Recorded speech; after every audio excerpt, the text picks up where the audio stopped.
Кандидат исторических наук, старшая научная сотрудница Института востоковедения Лариса Цвишба многие годы собирала материал об абхазах, участников Первой мировой, в Российском государственном военно-историческом архиве, в котором работала. Монография посвящена участию абхазов в Первой мировой войне в составе сформированной 4-й абхазской сотни Черкесского конного полка и абхазов-офицеров, служивших в регулярных частях Российской императорской армии в период войны.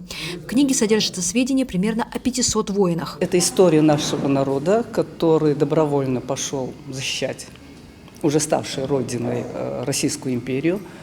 И интересно то, что это в процессе работы выяснилось, потому что такой вот основательной и с включением максимально возможной документации архивной сделано только вот мною. По словам автора, документы свидетельствуют, что воины сражались храбро и бесстрашно. Было много раненых и погибших. Лариса Цвишба убеждена, что биографии этих людей заслуживают широкого освещения, так как являются неотъемлемой частью истории Абхазии. Мифов там много, и я постаралась это объяснить и развеять, почему могли так написать. Были накладки, даже о гибели Корнета Лакербая. В документах изначально где-то значилась совершенно не та дата. Он действительно был ранен. И когда пишут о нем, что он убит, а на самом деле вот вслед за этим идет телеграмма его. Я прибыл в часть, там обычно представляется уже на службе.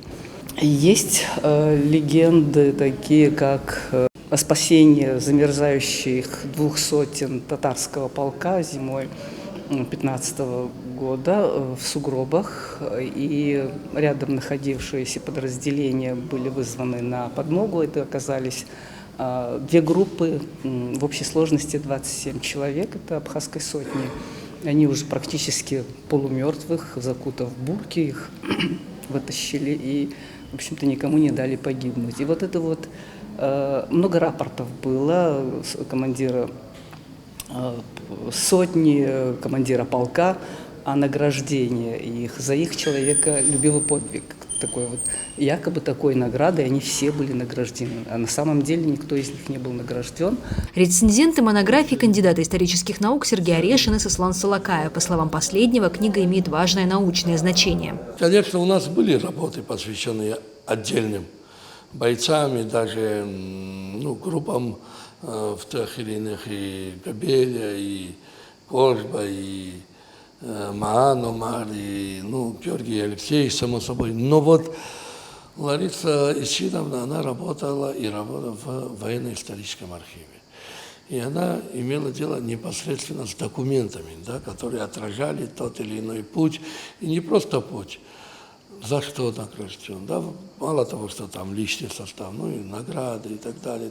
Какие-то имена упоминаются чуть ли не впервые. Какие-то имена, упоминавшиеся ранее, в документах, тем не менее, не встречаются и так далее. Конечно, надо уточнять, почему так произошло, да? Но это все для дальнейшего исследования, как говорится.